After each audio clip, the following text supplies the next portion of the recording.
يا رب يا رب اجعل في وشي القبول بقى واخد الفيزا البرازيليه دي. هي دي الفيزا البرازيليه اللي انا هي دي من الجراس. مساء الخير، حضراتكم شركه اورانسي بتاعت الفيزا البرازيليه عشان نسافر بقى كلنا البرازيل. احنا مركز اورانسي لانفيزا البرازيليه. ايوه ماشي، يعني انا جيت صح بتوع الفيزا البرازيليه من فيزا المهم اخد التصريح واوديها انا. تعالى بس اقفلي الباب ده. اصل حضرتك انا بس مش قادره استوعب الحاجات المنجده الكابوتوني دي بتبقى في البيوت يعني، ولا ده من اجل راحه المواطن البرازيلي؟ لا، ده من اجل راحه العميل. المهم عندكم شغل صح؟ في شغل. وريني الشغل. بقول لك يا استاذه بس عشان انا من ساعه ما دخلت الموضوع ده موترني، انتوا ليه حاطين مساحيق الحمام في قلب الصاله يعني؟ يا استاذه بقى، دي مش مساحيق. بس انا عرفت، يبقى دي ازاز البرفان بقى اللي احنا هناخدها على تيكت الطيران واحنا مسافرين، ده بتاع السجاد صح؟ هو ده. مفيش تيكت طيران ومفيش سفر، واسمعيني دقيقه، ده مركز تجميلي للشعر. يعني انا لو اشتغلت هنا ممكن تعالجوا لي شعري ببلاش؟ تشتغلي الاول بس ونشوف مجهودك. لا عادي جربوا عليا، انا كده كده الفروه دي انا بيعاها براحتكم يعني. هنشوف الموضوع ده. بصي بقى، ادخلي هنا كده عشان تعرفي الكشف بيتم ازاي. هنا الكشف؟ طب السلام عليكم. وعليكم السلام. هنا بقى حضرتك بقى تشوف على بقى الكشف الطبي عشان تدوني الفيزا واسافر صح؟ هنا مفيش سفر، ده شغل. المهم في شغل. الفيزا البرازيليه. انتوا بقى هنا بتعملوا كشف ايه؟ احنا هنا بقى بتيجي العميله علشان نكشف عليها ونعرف كل الهيستوري بتاعها، في حمل، في رضاعه، في علاج بتاخده، في اي مرض عندها، اي حاجه، بنشوف حاله الشعر، كل حاجه بناخد كل المعلومات وبعدين بتتحول على الاوضه الثانيه عشان بقى ايه المتخصصه تشتغل لها. حدد على الاساس ده النوع اللي هنشتغل بيه. بصي انا حاسه ان انت مش فاهمه، لو انت مش فاهمه تعالي وانا هوريكي احنا بنعمل ايه. هوريكي الصور ازاي بنكشف على العميله. بصي شايفه الصوره دي عامله ازاي؟ انا هكبرها لك اوريها. بصي العميله اول ما جت احنا كان لازم نشوف شعرها. يعني ده شعر؟ ده شعرها. دي مش كابلات كهرباء؟ لا خالص، شو كل الاسود ده شعر. بس عملت ايه بقى العميله؟ أيوة. العميله وهي بتغسل شعرها هرشت فروه راسها جامد عشان تطلع القشره. ده لو انت بعينك انت ما تشوفوهوش. طبعا الحاجات دي تبقى محتاج انها بقى لازم نحط ليها. تعملي ايه؟ ما بتستعملوه ازاي ده؟ ده بنقربه كده من الجسم بتاعنا. ايوه. ونبدا نكشف فيه. دي بقى مثلا بنسال العميله عندها تساقط، هنعمل ايه؟ بنرشح لها على طول السيروم ده. أيوة. ده بقى ممتاز. تدهن بيه بقى الشعر؟ لا مش تدهن الشعر، ده على فروه الراس بس. على الفروه جوه. تعملي بقى بيه مساج، وخصوصا ايه بقى؟ خصوصا الجزء الامامي.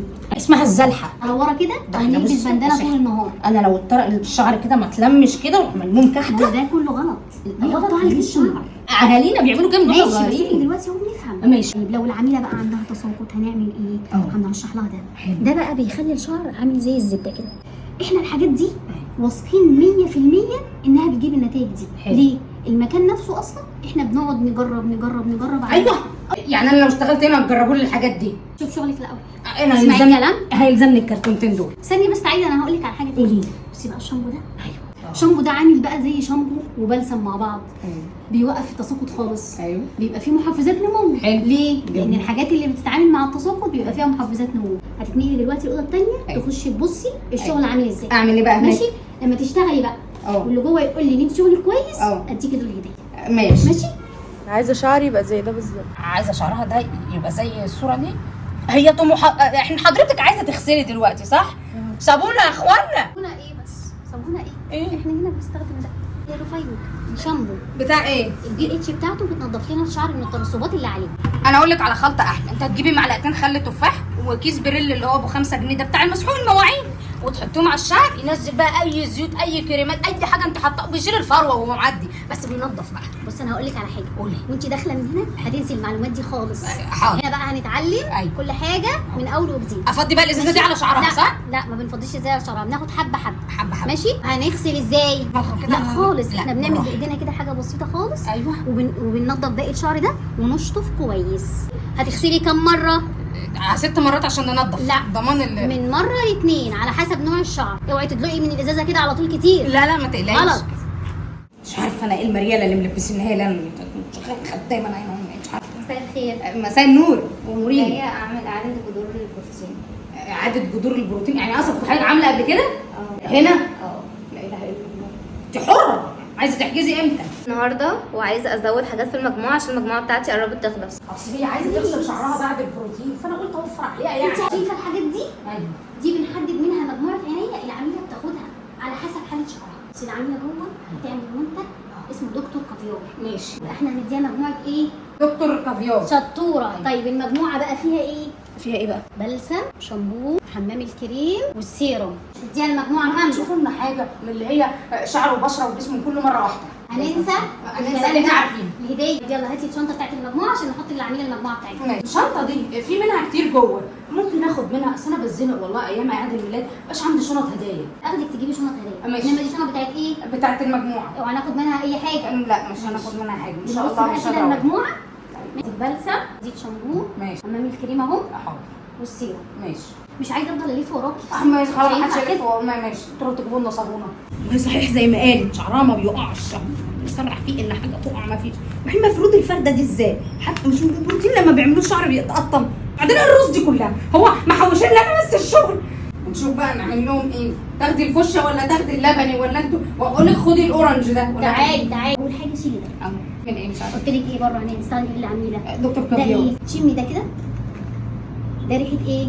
مانجا. ريحه مانجا. يبقى انا لما اقول للدكتور كافيار هتعلميه بالايه؟ بالمانجا. اوعي تقلقي هو انت لما نخلص دهان. ايوه عشان عشان نحافظ على ايدي. صح، عشان الفورمالين والحاجات البوتاص اللي بتحرق الشعر. ايه بس قلنا هننسى الكلام ده إيه؟ عشان دي احماض يا حبيبتي. انا أحماض. خايفه على جلدي. عشان كده مانجا. ماشي. ايوه عشان كده مانجا. برافو عليكي. الله يخليك. الله يهديك. اللهم بارك. لا شغلي رهيب.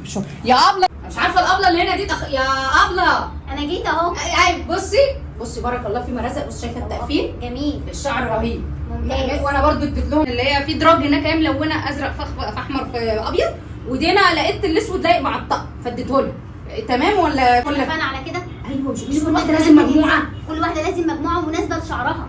ده شعر عايز ترطيب زياده. ايوه عايز وكثيف. اهو. نستخدم له ايه؟ دكتور كافيار. حلو. عملت بروتين دكتور كافيار خدت المجموعه ايه بتاعته. اه. ماشي. دي بقى سيله. أيوة. سيله دي مجموعه من اهم المجموعات اللي موجوده عندنا. فيها شامبو. أيوة. مجموعه موفره. أيوة. مجموعه ترطيبها عالي. اه. بصي بقى كل لون عندنا بيبقى فيه الترطيب بشكل معين. يعني دي ترتيب عالي. الاثنين ترتيب عالي. اه. بس كل واحد على حسب نوع الشعر. روحي بقى هاتي شنطتك عشان انا خلاص تعبت. وانا هدي انا للعملاء المجموعات بتاعتي. روحي هاتي شنطتك الاول. ربنا يسامحكم. انا تعبت. يعني يا ابله برضو مش هتدوني الفيزا البرازيليه؟